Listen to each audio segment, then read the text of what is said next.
Walking down the steps into the darkness of the Bangalore market was like walking into an underground chamber. Who knew what was awaiting us? Then, in the dimness of it all, huge puddles of brightly coloured flowers jumped out at us, engulfing us. Walking around what felt like a labyrinth, I could feel myself drowning in the vibrant Indian atmosphere. The smell of burning incense combined with the smell of flowers, fruit, mud and dust was intoxicating. I could hear the shouts of people around me, but I was trapped inside my little Indian bubble, floating through this new world. Then, through winding passages, we were thrown into the open flower market, balconies above us filled with people looking down.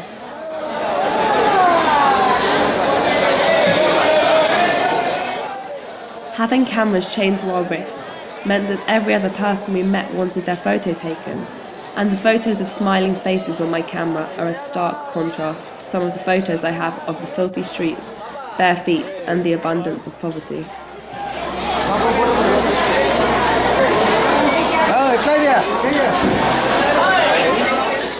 It was in the markets we most vividly encountered the helpfulness and enthusiasm of the Indian people, which was what made our stay so amazing. Everywhere we went, faces turned in our direction, which we were a little wary of at first. But as time went on, we saw that their interest was friendly and innocent.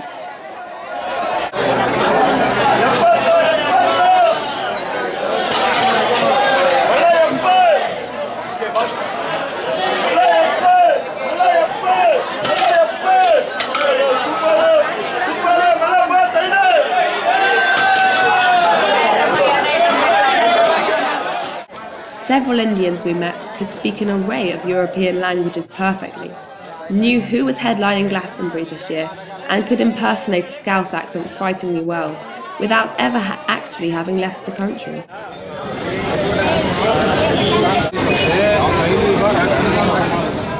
These guys spent 2 hours making us tea and telling us the long history of the family business selling oils. He's a man. Hello. Hello. My friend, you're from Newcastle? Newcastle, I think not. London. London. You know Geordie accent? Newcastle? Yeah. They say by high pitch.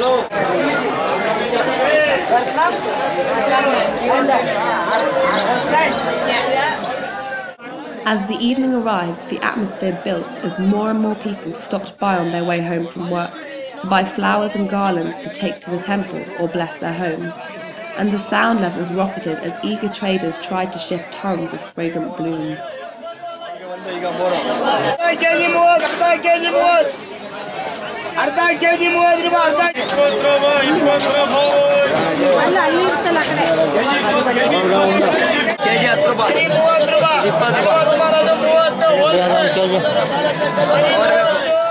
Family transport. Dad gets a helmet. Mum and the kids have to hope they don't fall off.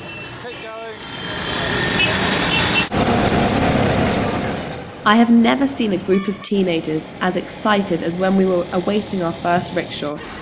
They came to be a part of our day-to-day life. The exhilaration became normality, and London transport has never quite had the same appeal as it used to.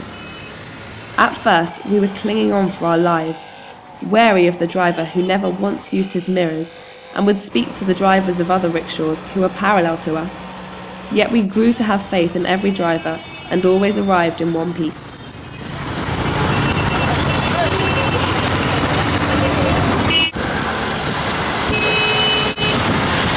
Jack! Oh my God, hi!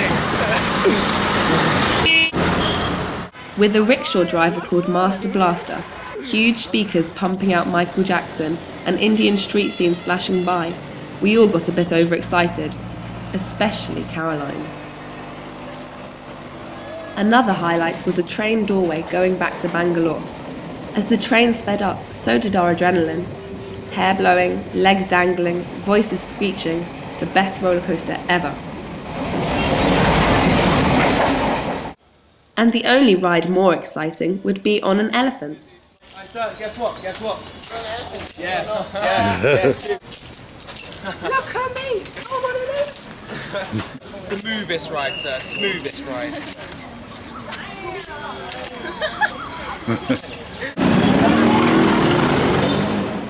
A country where city streets are full of cows.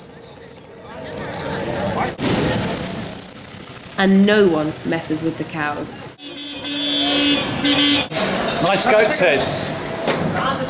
A visit to Bangalore's mutton market made us all pleased we stayed vegetarian right through the trip.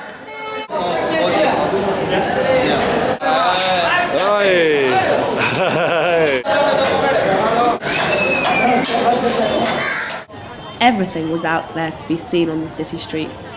There was even a dentist on the pavement, and we were pleased to watch a filling and not an extraction.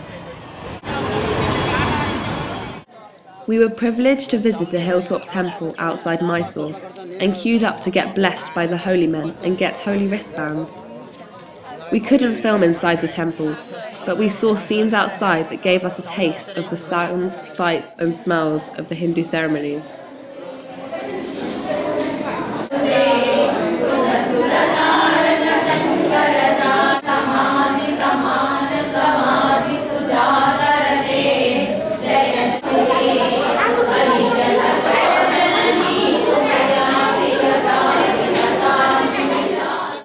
Some of the things we saw were difficult to take, like lepers and beggars with deformities, and some were intriguing and at times exhilarating, like watching the monkeys eating coconut at the hilltop temple.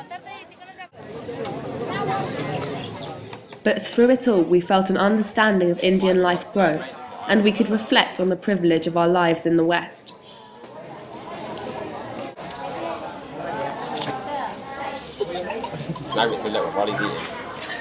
They're like little people. The Indian people's cheerfulness and contentment made me often feel embarrassed thinking about the strops I have at home, when my sister wears my clothes without asking, or when I have to go to school on a rainy Monday morning. And I think we all came back shocked by the realisation of how lucky we are.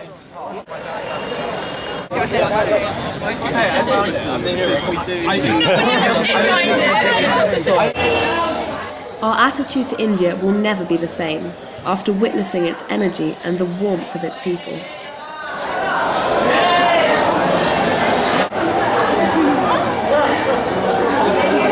Oh, she's dancing. India was by far the best experience of my life. You like my country? Very much. Thank you.